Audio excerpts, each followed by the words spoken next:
What's up, guys? Welcome back to the channel. Today I just want to go over my 14.5-inch AR build, kind of my all-purpose rifle setup. Before we get into that, I just want to say continue to like, comment, and subscribe. I appreciate all the support, and hit that notification so you get notified of new videos, and share with a friend so we grow the channel. All right, enough about that. I appreciate you guys. Let's talk about it. So my 14.5-inch all-purpose build is what I call it. But if you're, out there, there's SBRs, GBR, GPRs, general purpose rifles, right? This is kind of falls under that category.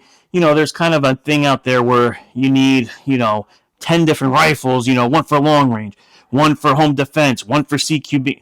You could have one rifle that does it all. Now, mind you, I have a few ARs, so I'm not talking down about that. But I'm just saying, if you're newer, you're looking for an AR, you could build an all-purpose rifle, and I think a 14.5-inch fits that build, and that's kind of why I want to go through with you guys. So I'm just going to go from tip to butt, talk about the products I use and why I set it up this way. So let's get into it. So I'll start off with this rifle wasn't a 14.5-inch though from Get. This was a 16-inch Radical Arms, and a lot of people poo-poo on Radical Arms, but let me tell you, it served me right. I was able to train with it at the time. That's what I had. I had like an extra $500 because that's what the Radical Arms cost. It came with a good buttstock, a good grip, a good rail and everything. I had one. Like I was saying, a lot of guys poo-poo on it. But let me tell you, it was a good purchase, the right price, and it shot great for me. I was able to train with it. And I know that they do have some issues because there's tons of issues out there. I think it's like a QC issue. And I think you get luck of the draw, right? Like you could get a good one or you could get a crappy one. Because I have a buddy who has one and his had issues. But I didn't have issues with mine. But anyway, it did start off like that. Since then, I changed things up and this is the final product. But anyway, just wanted to tell you how that rifle kind of started off. So this is a 14.5-inch BCM enhanced light standard upper mid-length. I like the 14.5-inch. Like I said, I think it's perfect for, that GPR or all-purpose rifle. Now, in my state, your 14.5 has to be a total of 16. So your muzzle device, which in my state has to be a muzzle brake, can't be a flash hider of any kind, has to be pinned and welded. Check your local laws for all this. Make sure you're following the laws and all that. So I had. Now, mind you, when you get it from BCM, that's why I wanted to talk about the muzzle device. Mine has to be a muzzle brake. They have choices. So when you're getting an upper from BCM, they have like a drop-down menu. It'll say, choose your muzzle device, choose your charging handle, and they have a deal where you get a free BCG, which is a really good BCG. That deal's been running forever. But one note about their deals, if when you go on their website, they have a whole closeout drop-down menu. Go in there because all my uppers I bought there and saved a few $100s. They're called blems, and I've never been able to find a blemish. I rattle can my stuff anyway, so it doesn't matter. But I've never been able to find a blemish, and I've saved a few bucks on both because they make two series of rifles, right? Uppers. They make an MK2 and a standard. Their MK2 is their better one. They say for more accurate. The rails, set up kind of a little differently. The only thing I see is cosmetically it's different on the forward assist. And I have an MK2, but I'll tell you, they both shoot great, identical, accurately. Maybe I'm not good enough to know the difference, but one's going to cost a little more than the other. But on their blem sales, you save a few $100s. I was able to save like $250 on this guy. This guy was regularly, I think, $878, and it was a $616 for the blem. So well worth it. And on my MK2 11.5, which I have, I also did the same thing with a blem sale. So BCM has really good stuff. I'm not like sponsored by them by any means or nothing like that. I just use BCM and think it's a really good company. I've always had good luck with their stuff. But anyway, it's a 14.5-inch BCM mid-length enhanced. This muzzle device that you see here, this is a blast shield from Huxworks that's on here. Now I'm unscrewing it off. I use the blast shield because in a lot of competitions or, for example, like tactical games, if you're running a muzzle brake and not a flash hider, you have to use a blast shield. Directs all the concussion out the front. So when you're next to a competitor shooting, the concussion could, make an issue for shooters. So they want you to run a blast shield. So that's why I have the Huxworks QD. So I'll start off with, like I said, the BCM 14.5-inch upper. I'm going to start from tip to butt, kind of go down. My muzzle device is a Huxworks 556 QD. Now, it's a little expensive, but the reason I got the Huxworks is because I had the Blasphemy Blast Shield. I already had a Huxworks QD, and I wanted to be able to run the Blast Shield kind of on all my rifles, so I've kind of been switching all my muzzle devices to the Huxworks 556. What's cool is BCM, when I said they have that drop down and you pick your muzzle device, they used to just have Surefire devices. Now they do have Huxworks as well. So you can get it right from BCM with a Huxworks. They'll pin and weld it for you and you'll be good to go. I had the muzzle brake already, so I just pin and welded it.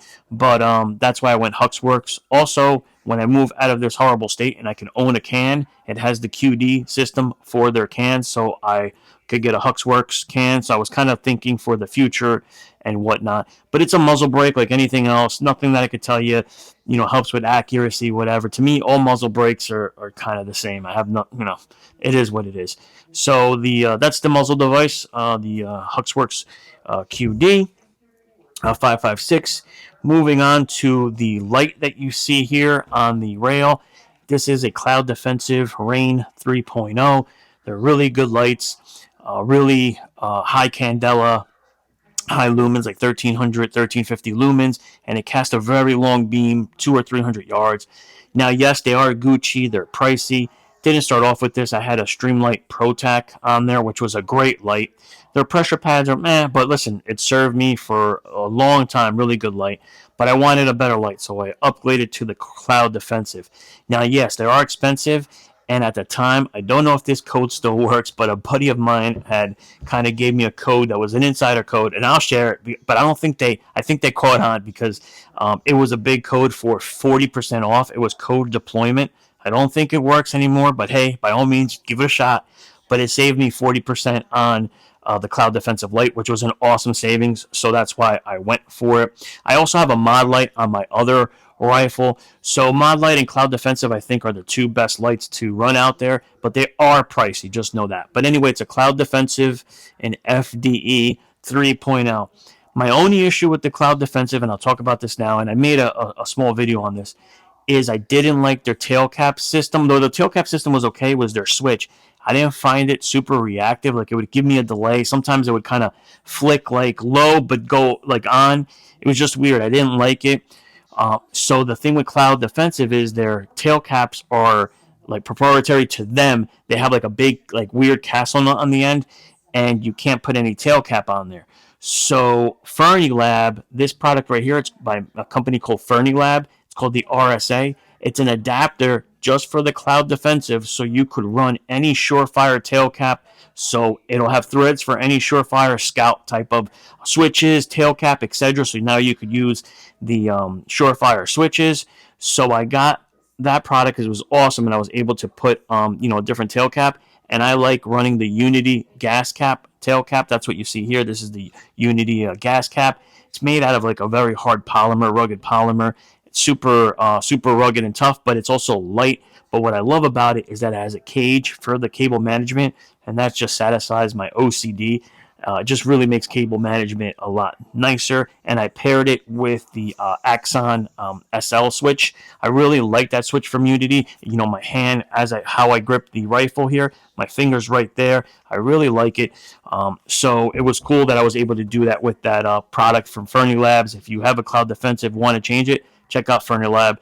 It was $60 for the adapter. But anyway, I'm running the Unity gas cap with the Unity Axon SL switch. I went to all that same switch on all my rifles just for muscle memory and the same. So I really like that switch. And like I said, for cable management, the cap is the 100 Concepts light cap, so you don't ND.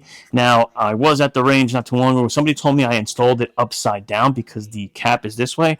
I believe that's the way you're supposed to mount it, because now I could one-hand operate it, take it off. And when you put the cap that way, you see the logo for 100 Concepts. But if I have it upside down, let me know, guys. I was curious. He's like, you have it upside down. I'm like, no, because the other way you have to come up from under to hit that. Here, I can manipulate the light with one hand and take the cap off if I wanted to. I don't know. That's how I think it should be. But anyway, I could be wrong. Just a little side note on the light. I get this question a lot, like where to mount it, how far back, how far forward. If you're running suppressed, that's where you get shadow. So you'll see a lot of guys want to mount this light a little further forward so they don't get that shadow. And shadow is when you turn on the light and your device is here, it's going to cast a shadow because the light's going to be reflecting off. Now, a good in between where I like to run it is not too far forward, especially in front of where the muzzle brake is, because that concussion, could affect the head of the lamp after a while. So you kind of just want to go right under that, kind of right at the base of your muzzle device is a good kind of in between. You could go a little further back, but what you're going to start getting is a lot of shadow there. So that's kind of something you want to play around with. The reason mine is where it is also because when I run this blast shield, if I had it further forward, it was hitting with the light, especially with the 100 Concepts cap, no matter which way I kind of oriented it. So I had to kind of move it up. Another thing is the mount. I did have it in Arasaka inline mount. So this is an Arasaka mount, but it's the offset. The reason I do like the offset, it kind of brings the light up and over. What's cool about that is even though I'm running a switch here, right, and I run my light on the right hand side, right on my strong hand, I could still, because it's up and over, I could still come over and hit that tail switch if something happened to my switch and I couldn't. Some guys run it on your weak side for that because their hand is here and now they could manipulate the light, but it gets in my way on that side, so I like it on my opposite side. But I do like an offset mount because it brings it up and over, and now I could still manipulate that light with my finger if I needed to. Mind you, I use a switch, but if the switch something was to happen, and that's why you do want to have really good cable management. It freaks me out when I see guys either out of class that I come to and I start telling them clean up your cable management because they have it all over the place. It's a snag hazard. Just freaks me out. My OCD, no bueno, no me gusta. Anyway, let's go forward. So we talked about the light. Got the upper. In the upper, I would usually use the BCM, Enhanced BCG. Awesome BCG. I just had a Toolcraft PVD coated in FDE that I gotten from a gift, and I use it. So I go in between, and I'll just have my BCM as a backup. I always like having a backup BCG, especially if I'm going to like a 2-gun event or something, just in case it goes down. But that's why you see that there. If I didn't, I wouldn't be buying another BCG. The BCM BCG is awesome. They give it to you free, which is a plus, and it's a great BCG. Going to the charging handle, it's the Radian Raptor. I run that charging handle on all my guns. I really like it. Nice claw. You could get to it from both sides, ambidextrous, easy to charge. What else on the upper? And that's basically it. The foregrip is newer. I was running B5 hardware, especially their grip and their vertical grip, like the Mini. But I just went over to this Kung Fu Tiger Claw. Well, this is the Kung Fu grip. I'll talk about that later. But this is the Tiger Claw from a dye-free company. It's nice. It's small, and it has some aggressive kind of like stipple on it. I like it because it fits my hand exactly how I would curl it, right? I just have my fingers there, and it just sits perfectly, so I really like it. Nice and small, not too big, so I like that. Another note about the light that I just thought of, why I also like running it on this side, and this came from my law enforcement days, is if you need to, possibly shoot on a hood of a car and, brace your gun over down. When your light is on this side, you can't bring your gun flat down. With not having nothing here, if I'm on the trunk of the car, I could use it as another point of contact and engage, and my light's not getting in the way. So that's why I also like it. That's because I'm a right-hand shooter. Left-hand shooter, obviously, you would switch that. But that's another note for why my light is there as well. But I really like this little, even though it's just a vertical grip like anything else, it's nice and small. It's $20. They're made here in the USA. Check them out. Dye-free company. It's called the Tiger Claw. So that's the vertical grip I'm running. That's basically everything in the upper. Moving to the optics on this rifle, I have a Holosun Ames, the Pro X2 with the gold reticle. Really, really love that reticle.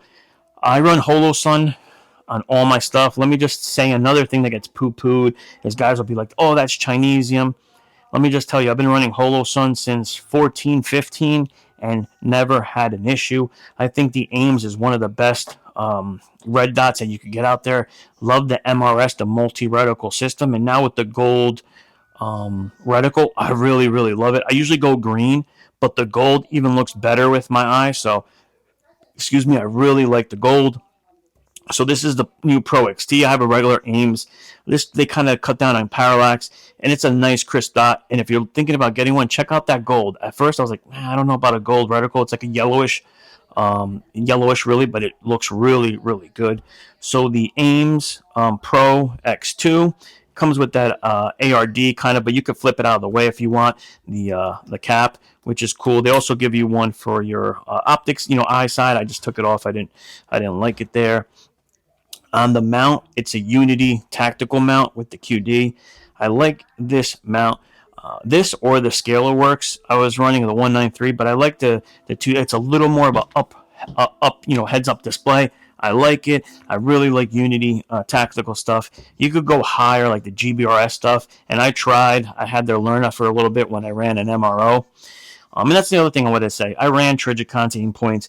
Holosun, I'm telling you, bang for the buck, guys. This is a great optic. It's $400, and it should cost more. It's a really good optic. But anyway, on the mount, I think that's too high. This is perfect. You're running nods, gas mask.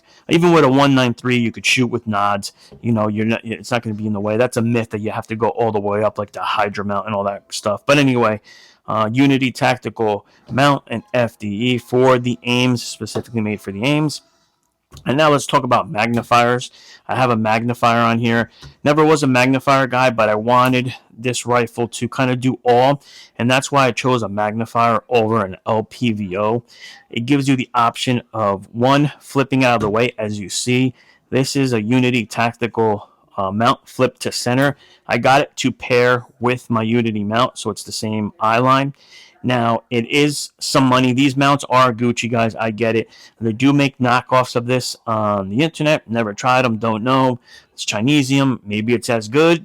You could try it. I don't know. But I could tell you that a good mount for your optics are always going to hold zero, whether you take them on or off. And that's why I went with this mount. Also, that you could flip it out of the way to center and get it out of the way. So this is the Unity mount for a 30 mil magnifier. They also make the mount that has like the bracket for like the EOTech style magnifiers. But I was saying about magnifiers, I could tell you this. Before, this is an aim point magnifier. We'll talk about it now, a 3X. I got this as a gift because I wouldn't spend the money on a magnifier. That's where I was talking about magnifiers. Before this had a primary arms. I think it was 99 bucks. That's the magnifier that I had bought, and it looked fine. When I got the aim point, could I see a difference? A little bit negligible. For the price difference, I don't think so, man. This thing is like, I looked it up, it's like 400, maybe almost 500 bucks. Like I said, I got it for a gift from someone, but I would not spend the money on that. I was fine with the primary arms. Could I see a little difference? Yeah, I think it's a little, clearer, a little more light. But with magnifiers, you have to be right in them. They cast a lot. You get a lot of scope shadow. So it's something that you have. I don't think. And I've tried the EOTech. So yes, I know those are nice. They're probably the best magnifier.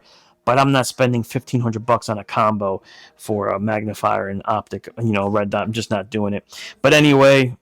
Aim point magnifier, like I said, just because I got it as a gift. But about the mount, it's the Unity tactical mount. Really love it. You can flip it out of the way. So when you want to take a long range shot, you can with the magnifier. You want to go back to close distance, or you got to do some CQB, flip it out of the way. Now you're going back to your red dot. So that's why I really like it. It also has the QD. So if I want to take this off, I just take it off and run the red dot, and it'll keep zero. So that's the cool thing about it. Eye relief, just to know, eye relief with magnifiers are tricky. Like, you have to get perfectly right in them. So usually you have to mount them further back. So that's why a good charging handle like the Raptor will work. But yes, I do like running a magnifier for this type of setup. So Holosun Ames Pro XT aim point magnifier on Unity tactical mounts, finishing the upper there. Let's go on to the lower. The lower is a Radical Arms, because this was a Radical Arms rifle. And that's one thing I'm going to say about lowers. I either use Anderson. Well, Anderson's not around anymore. I believe they're bought by PSA, Palmetto State. But at the time, you could get them for $25. I remember getting 4 for $100, the Andersons. Radical, same thing. For me, a lower is a lower. I'm not a guy who's spending $200 or $300 on a Gucci lower for ambidextrous controls or billet. Not my thing. Are they nice? Sure. I just not my thing. So I'm not poo-pooing that. I'm just saying I'd rather spend my money elsewhere. For the guys that are looking to build a budget rifle, spend your money on other components like trigger, and we'll talk about that next. So it's a Radical Arms lower. What's inside is a Geisley trigger, the Super Tricon. So the Super Tricon is a 2-stage, but it's a hybrid trigger shoe in that it's not completely flat and it's not completely like A2 curved, right? Like a mil-spec curve. It's an in-between. I think Geisley did it with conjunction with a Navy SEAL. I really like that trigger. I run them on a few of my guns that are, like combat style defensive guns. Really, really like it. Geisley makes amazing triggers, so I run them on all my rifles, and that's what I suggest spending some money on. Yes, it's Gucci, you can find them on a deal. A lot of the things that you see here, too, as I speak to you about it, because this was a budget build for me, I would get them on deals, like the light with that code, deployment, if it still works, try Cloud Defensive. But the aims I got during Black Friday, I got the magnifier for a gift. Yes, I spent full money on Unity Tactical. No, I got it during Black Friday, so I think I saved 15-20% there. And the Geisley, I did the same. So this trigger is almost $300 regularly. I got it for $170 during Black Friday. So just try to shop around for those deals if you want to get some good components for your rifle. And upgrading the trigger on an AR is always a really great upgrade to do, but it's not a must, guys. You could shoot mil-spec stuff and still be really good with it. So anyway, Geisley, Super Tricon trigger in there. Really like that. For the extras on the lower, I have some like anti-walk pins in there. Irradian, Talon, 90-45 short throw. I like the 45 ambi short throw. I like the Radian. This is something new I just put on recently. Before that, I was using like a Griffin ornament ambi. I like it. It's very nice. Like it has nice like serrations on the arms here of your selector switch. So I do like it, and positive clicks. So far liking the Radian. It's the Talon, it's called, and you could set it up for 90-90 or 90-45 for your throw. What else we got? Some Strike Industries goodies, like an extended like mag release there. Mag pull, trigger guard, just a little more rounded, so if you're shooting with the glove, you could get in there, no problem. And the grip, like we were talking about, this is the Kung Fu by Die Free Company, so Tiger Claw, Kung Fu grip. I've always used B5 grips. I started using this, a buddy of mine got one, he said to try it.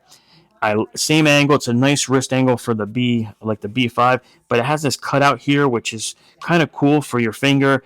I have big meaty hands, so far I'm liking it, and it has like a nice aggressive stipple. So I'm liking the grip so far, but it's just a grip, nothing to write home about. But $20, made in the USA.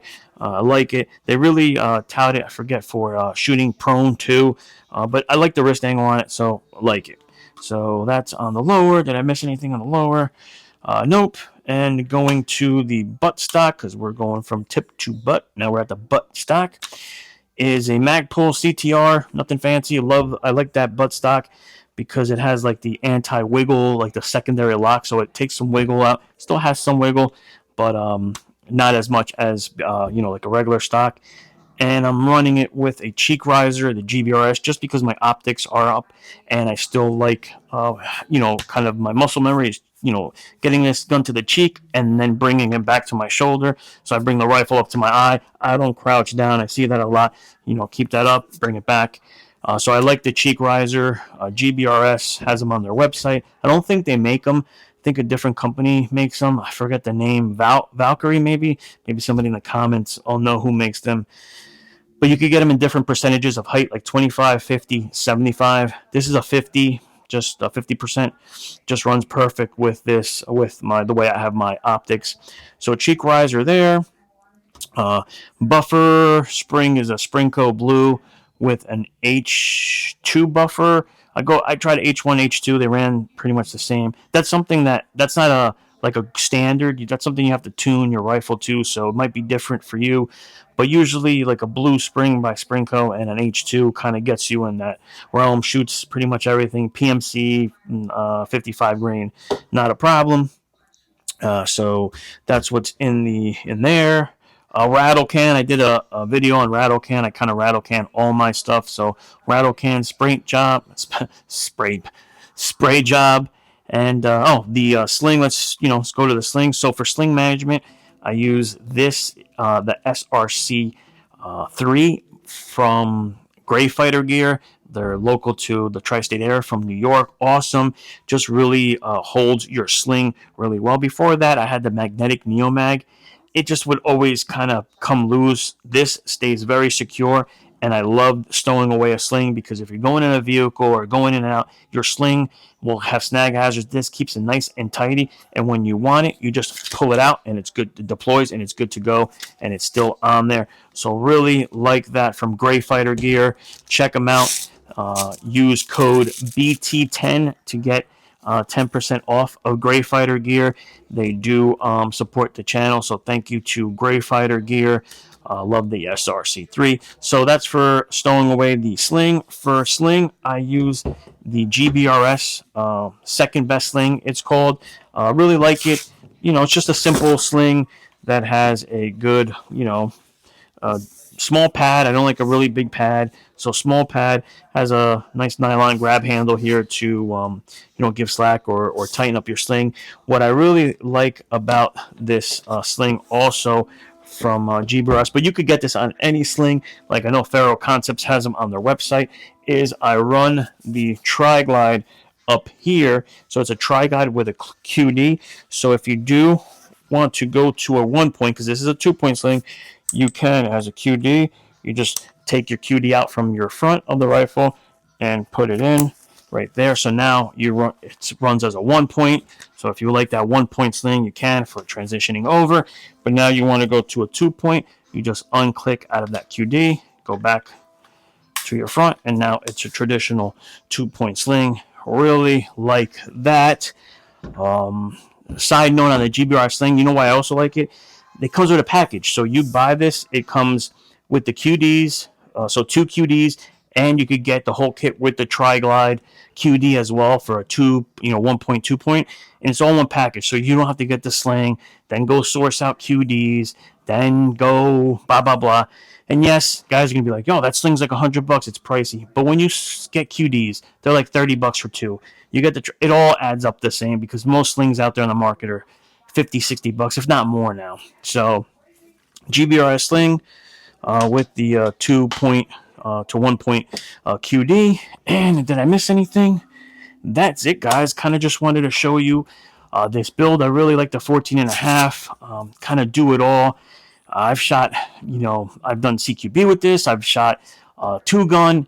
I have a rifle that's set up with an LPVO for competition, but I've taken this 2 comps before. So if you're looking to build one rifle, that's your budget. You're newer to this. You want to get one AR. I think going 14.5 really is the way to go. One note, I do get this question too, is where to set up your butt stock. So a good kind of standard is put it in the crick of your arm there and extend your arm out. So if you're going here and you have to really bend your wrist, my wrist is straight, it has a little bend to it, but you don't want it to be drastic, like all the way in, it would be a drastic bend. Some guys will push it all the way in for CQB, especially in a place where it has to be pinned, right? It has to stay there. I like all the way out. Now, all the way out is also very long. Like I'm not, 6 foot plus with long arms. If that's you, yes, you might need it all the way out. And I know for just long range shooting, all the way out is good. But if you're going to be doing all types of shooting, I think a good, happy kind of medium. If you're a regular like me, 5'10", not super long arms, regular arms, or almost T-Rex arms, like meh. I go all the way out and 1 click in and set it there. It's perfect for me. It's where I need it for eye relief too. With the magnifier, you need to be closer in. So, but that's something that's going to be, play around with it. Like I said, the standard is putting in the creak of your arm and kind of making sure that you could reach that trigger here and be right on it. So that's it, guys. Like I was saying, 14.5-inch build will get you, kind of an all-purpose rifle or that GPR, the general purpose rifle. So if you're looking to build one, source out BCM. They have great uppers. You could get, Arrow, makes good stuff. There's a lot of companies out there. I'm just happen to use BCM. but a 14.5 inch is a great way to be for an all-rounder. You could go shorter if you want and build them. In my state, it has to be an other, and I did a video on that, so I'm not going to go into that. But, for the guys that want 11.5, but I think a 14.5 is perfect, or a 16, you can. I just think 14.5 is brings it in a little bit. If you want to do CQB, home defense, all that stuff with it, it's the way to go. So that's it, guys. If you have any questions on the products I used or why I set it up this way, let me know in the comments. I'm just looking through it to make sure I didn't miss anything. I didn't talk about the camo form here, so the tape here. I use that one for some heat on the rail, right, because the rail gets hot, but I also like it because it's where my hand goes, so it's just like a common place. I just know I put my hand here, and that's how I hold my rifle. A lot of guys do that drastic C-clamp this way. I don't like that, and man, I don't know how you can keep your arm. I give pressure to the side here, and I just put my arm right there. It is a little bend, but it's not a super drastic bend, but it's right there. So I like the camo form. Camo form is just tape. You could buy it on Amazon, and I like it there for that. And it also helps with heat, and it also helps with cable management. So if you have some cables lying around, you could wrap it up with that camo form. It gets boogered up. You just it's a roll, so you just change it out. And the Ranger bands you see on there are just for the ends because the ends fray up. And I like having Ranger bands because you never know when you need them, so they're there. Have it for cable management, but if I need it for something else, I can. And yes, you could use a Ranger band for sling, for stowing your sling too. But you have to change them out. So getting like a SRC3 from Gray Fighter gear is kind of good. So that's it. I went over everything. Hope you guys enjoyed the video. Let me know in the comments what your go-to all-purpose rifle is, or what like your GPR setup is. I'm interested to know, and I will see you guys on the next one. Stay safe out there. Dale.